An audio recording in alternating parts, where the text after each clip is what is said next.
Prayers, offerings, devotion. This is one image of India, a place of spirituality and tolerance. But another view is emerging, and intolerant nationalist politics is starting to take grip of the country, amid a global trend of increasing right-wing nationalism, often at the expense of minorities. Hinduism and Hindutva is blood running in Indian veins. Hindu कभी आतंकवादी नहीं। हिंदू एक चींटी भी होती, सबसे छोटी चींटी होती है, चींटी को भी पैर में न दब जाए, इतना उसका सहिष्णु होता है, इतना उदार होता है, इतना दयालु होता है। अगर एक हिंदू को मारेंगे तो 100 को हम भी मारेंगे।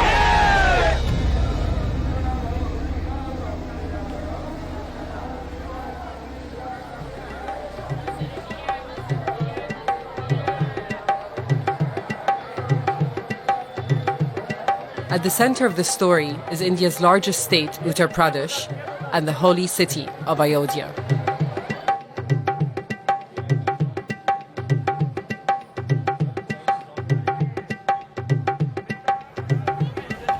Ayodhya is a place of pilgrimage, but in recent years it's also become a symbol of political and religious tensions. And this year in particular, with elections just a few weeks ahead, these tensions are being exploited by Hindu nationalist groups, including politicians from the BJP, India's People's Party in English, who are currently seeking re-election with Prime Minister Narendra Modi.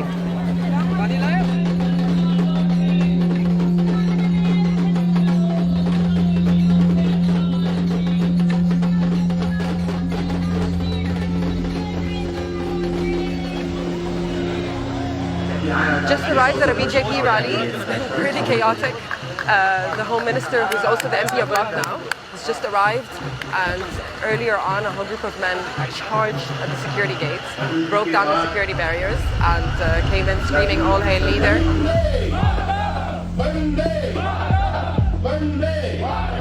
Who are the BJP and where did they come from?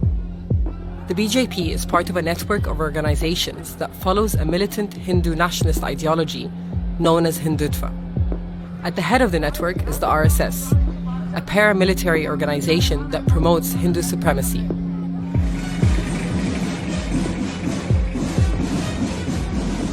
The network includes a body for culture and education, a student group, NGOs, trade unions, and a political party. Today, the BJP under Narendra Modi are both populist and nationalist.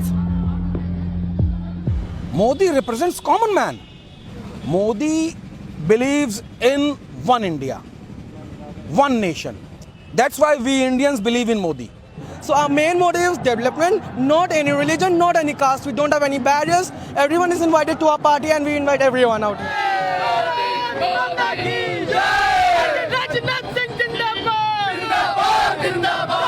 कि ये हमारा एक उद्देश्य था कि इसके हम लोग चाहते थे कि सभी लोगों का, सभी धर्मों का साथ है, सारे लोग एक साथ मिल करके भारतीय जनता पार्टी के साथ खड़े, इसलिए हिंदू, मुस्लिम, सिख, ईसाई चारों लोग और सभी लोगों का पूरा वो है।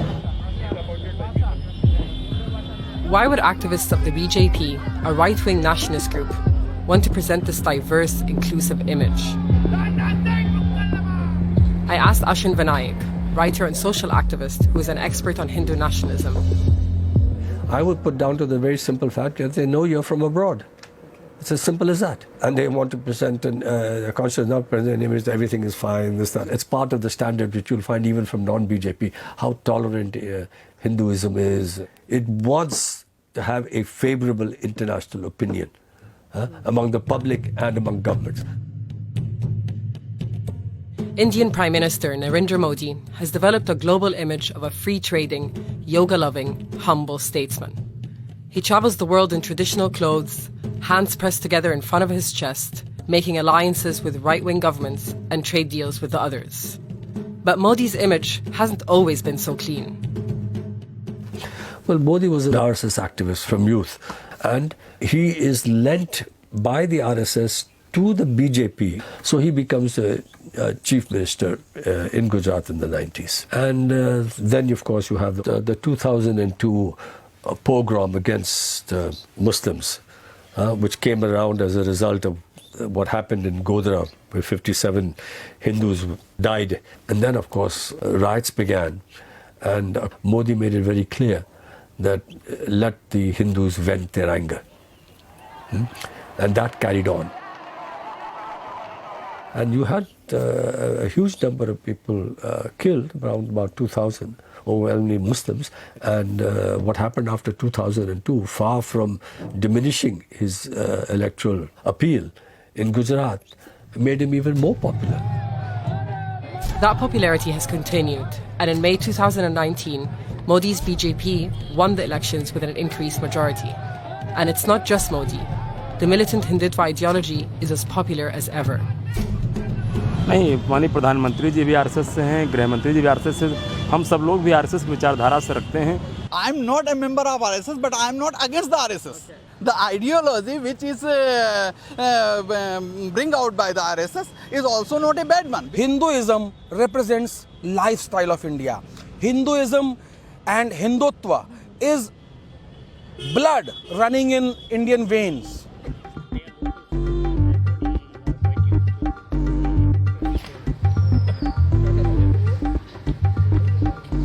The influence of the BJP and its parent organization, the RSS, goes much deeper than just politics. The last 5 years has been a campaign for hegemonic control over India's culture, society, and institutions. And here, the Jawaharlal Nehru University in Delhi, traditionally a bastion of left-wing and progressive intellectuals, students have been fighting constant attacks by RSS students, both verbally and physically. See, JNU is a university where we use education to fight our social oppression. When they understand how the system works, how capitalism and in India, casteism is excluding them, questions start. And now when this happens, no one in power likes us. What we represent is a true picture of this country. What they represent is hatred, bigotry, and if I have to put in one point blank, fascism. ABVP is the student wing of RSS. They were not so popular on campus 5 years ago, but once the BJP came into power, what it did, not just in this university, it does this all over the country, is that it places members of RSS on positions of power. Like there was a huge RSS rally that happened inside the campus with people shouting, Hindu hegemony will be established. This is a poster of Shahid Bhagat Singh, who was an Indian freedom fighter. He fought against the British colonial rule, and along with that, he was an ardent Marxist. So Bhagat Singh has two documented photos of him, photographs. One is of him inside the jail, and the other one is of him with a slanted hat. So now they have replaced that slanted hat with a saffron turban, and then they put him all across the campus. Saffron is the color of Hindu ideology. The RSS dress code is khaki shorts and black cap. Okay. The black cap comes from the Mussolini's dress. The brown shirts and shorts come from the Hitler's dress. So we call them... So it's a Mussolini, Hitler-inspired outfit. It's a combination of Mussolini and Hitler. This has been specifically written in Golwalkar's book. You'll have to read that book. In that book, M.S. Golwalkar, then leader of the RSS, expressed his support for Nazi ideology and called their treatment of Jews race pride at its highest. They were disgraced after refusing to take part in the movement against British colonialism. But today, the Hindutva ideology is stronger than ever. The RSS have millions of members and hold regular training camps for militants who are able to enforce the ideology with impunity.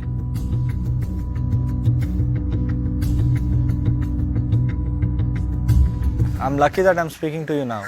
After we won the election this time, the ABVP cadres with some RSS people were drunk whole night and they were attacking whomever they found that they did not vote for them. Then the mob comes over me, they try to attack me, I sit in the police vehicle, then they surround the police vehicle, they stop the police vehicle, they assault me inside the car. 100 RSS people come into the police station. In that more than 100 RSS people, there are 2 JNU professors of RSS. They threaten me that they'll cut me into pieces, burn me alive, kill me.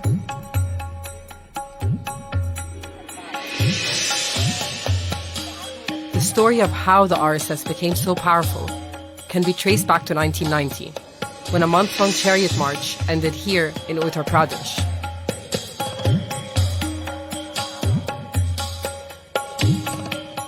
In Lucknow, Hindutva groups reenact the final stage of this march, which concluded at a 16th century mosque in Ayodhya. Bilindra is a senior member of an RSS-affiliated group who took part in this campaign. तो उस समय ताला खोलो अभियान चला तो एक रथ लेकर, जैसे अभी रथ निकला है, ऐसे रथ लेकर हम 8 रथों के माध्यम से पूरे देश में निकले और उस रथ के माध्यम से हमने जब ये प्रारंभ हुआ कि वीर बहादुर होश में आओ, जन्मभूमि की चाबी लाओ, जन्मभूमि पर ताला लगा हुआ था राम जन्मभूमि के, ताला को लेकर खोलने के लिए हम पूरे देश में जनजागरण किए और देश में जनजागरण करने के बाद वह ताला खुला और वह जो राम की जन्मभूमि के ऊपर जो बाबर ने कलंकित एक मस्जिद जो बना दिया था उसको हटाने में हिंदू समाज सफल रहा।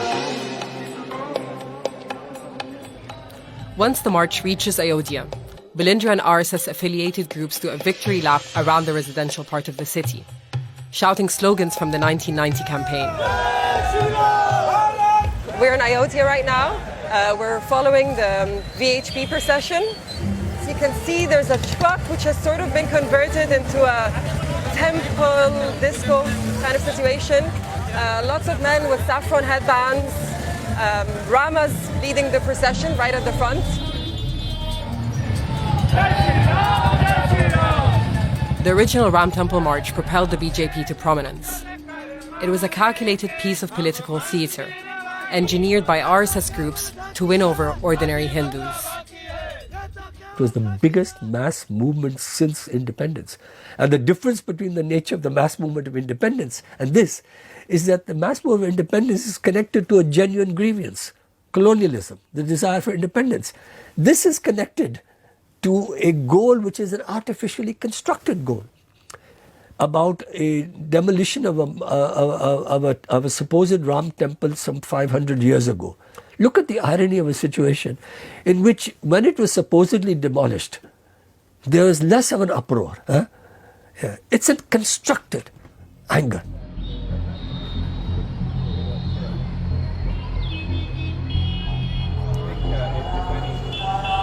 These stones will be used to build a Hindu temple in Ayodhya, where, according to legend, is where Lord Rama was born. But more recently, it was the location where Hindu nationalist groups destroyed a Mughal-era mosque. The resulting riots led to the deaths of thousands. And today the dispute is still a sore point for many Muslims in this part of India, largely because the ruling BJP party and other Hindu nationalist groups are determined to build a temple on the remains of the mosque.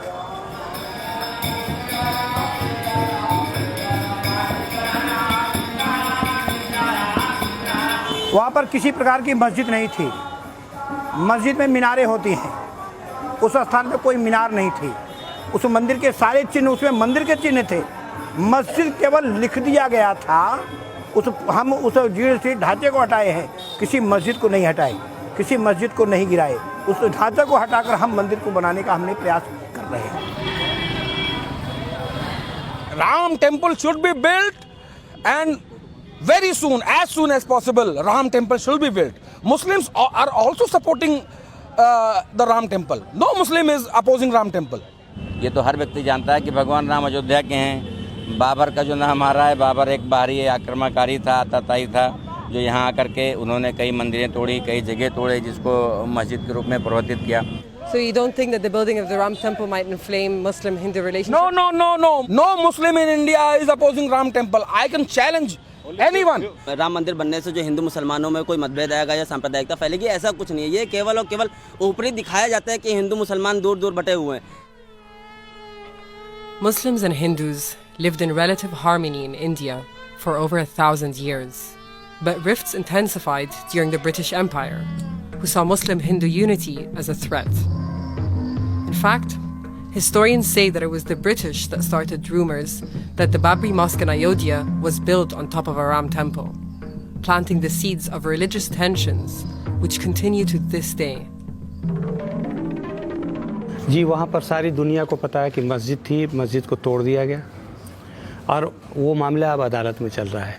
हैं, ये सरासर जो है political issue है, हैं, ये उससे कुछ सियासी फ़ायदा उठाना चाहते हैं कि इसको बना करके या इसको इस मामले को ज़िंदा रख करके कुछ हिंदू मुस्लिम की दूरी पैदा की जाए.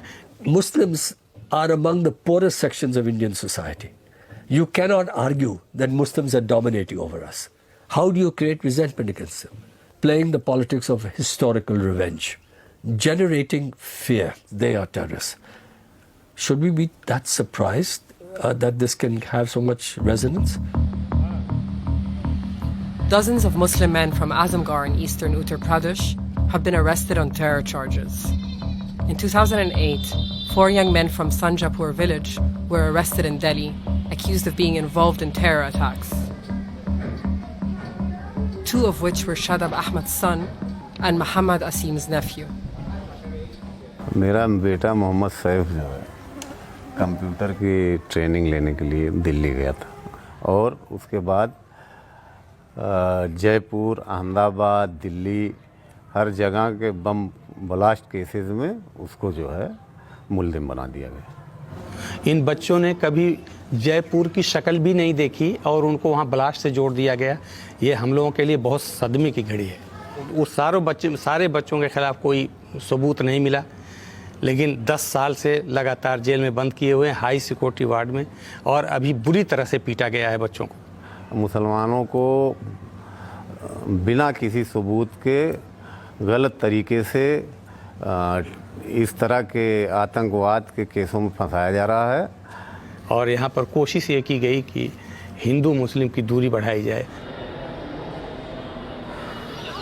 India is a Hindu country, but it's also a Muslim one.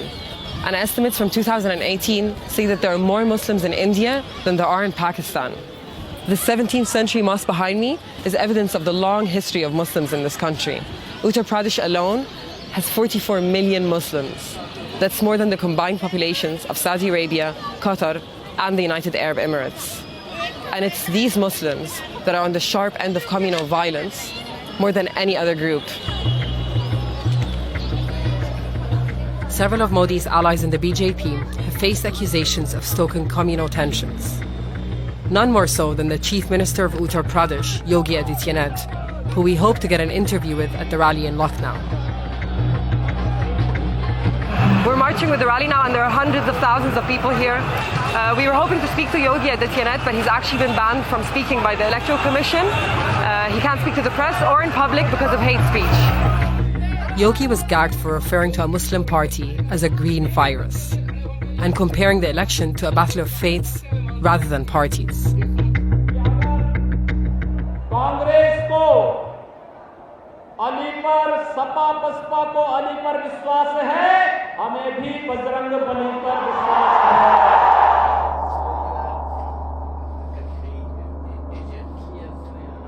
Rajiv Yadav is a filmmaker and general secretary of advocacy organization Rihai Manch. For more than a decade, he has documented how Yogi's hate speech has incited violence. करेंगे और हम लोगों ने तय कर रखा है कि अगर वो एक हिंदू बालिका को ले जाएंगे तो कम से कम 100 मुस्लिम बालिकाओं को हिंदू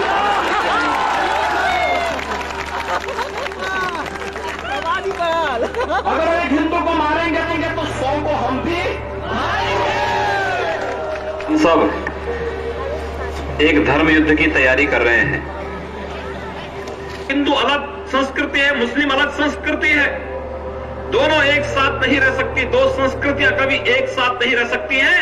ये टकराव होगा, जरूर होगा. आक्रामकता के साथ अपनी कार्रवाई को अंजाम दे सके, इसलिए हम लोगों ने हिंदू वाहिनी का गठन किया है. हिंदू वाहिनी योगी की जो है एक ऑर्गेनाइजेशन था योगी का. देखिए क्या हुआ कि जब 2005 में मऊ में दंगे हो गए और मऊ में दंगों में जब आया कि हिंदू वाहिनी का रोल है, उस रोल को समझने के लिए हम जब समझने लगे, वो अपने आप में एक भयावह दंगा था. उसमें एकदम गुजरात पैटर्न पे हुआ था.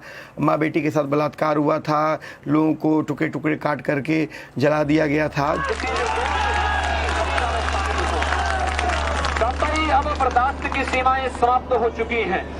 अगर कोई हिंदुओं के घरों और दुकानों में आग लगाता है, तो मैं नहीं मानता हूं कि आपको इन सब कृत्यों को करने, इस प्रकार के कृत्य करने से कोई रोकता है।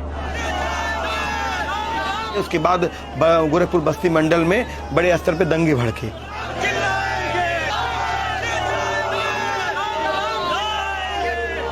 Communal violence, if it means religious tensions and religious violence, they've existed. But in modern times, they get much more deepened and sharpened because identities get sharpened and deepened in many ways. So anti-Muslimness is foundational to the ideology of Hindu nationalism. What has happened now since 2014 is very, very disturbing because what you're now having is a kind of normalization, this kind of violence against Muslims in particular. And you have the people doing this very confident that they will go unpunished. Uttar Pradesh, where many of these videos were taken, has seen more communal violence than any other state. Hindutva groups like Bajrang Dal, who play the role of morality police in India, are regularly implicated. यहाँ पर मुसलमानों को जो है धार्मिक वो दाढ़ी रखता है, टोपी रखता है, वो बुर्का पहनती, हिजाब पहनता है, वो ये खाता है, वो खाता है, उसके नाम पर उसको मारा जाता है। जी यहाँ जो है, यहाँ क्या पूरे उत्तर प्रदेश में गाय के नाम पे लोगों को मारा जा रहा है, पीटा जा रहा है और कहीं भी कोई गाय जानवर कोई लेके जा रहा है तो उसको ज़बरदस्ती जो है उसके जानवर छीन ले जा रहे हैं, उसको मार के पुलिस के हवाले कर दिया जा रहा है।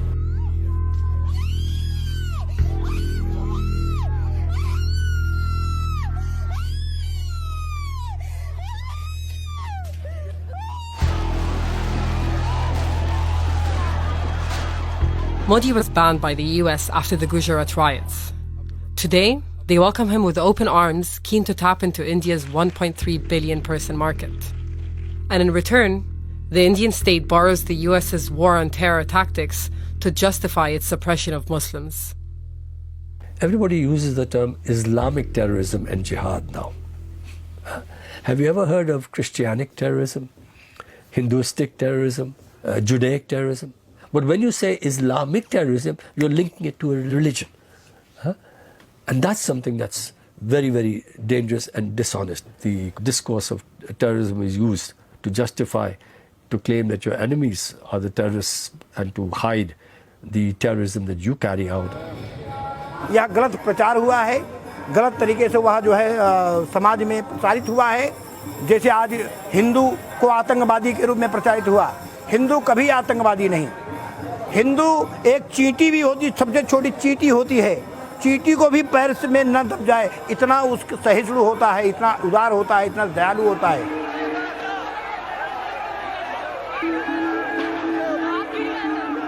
I think right now is a time when one should believe in international solidarity and come together to fight fascism. A lot of attacks and lynchings are happening on the Muslim and the Dalit community, but no one is willing to, come in terms with the fact, and they're like, no, Muslims are fine, the Dalits are fine, but then it can lead to an even genocidal phase.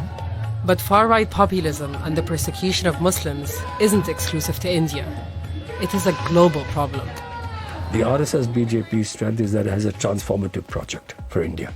You have to counter it with an alternative transformative project, which cannot simply be this kind of existing neoliberal capitalism. Recognize Modi for who he is. Recognize the RSS for what it is. In other words, I don't separate the struggle against communalism from the wider struggle for a much more transformative project. India today is a country that seems trapped between a problematic caste system, neoliberal capitalism, and a mix of ancient traditions and religions. Here in Ayodhya, Indians continue to come to the banks of the Sarayu River, as they have done for centuries, immersing themselves in these waters to wash away their sins. This tradition has outlived empires, despots, politicians, and ideologues. And, as sure as this will continue for centuries more, so too will the tradition of resistance to colonization, hatred, and oppression in all its forms.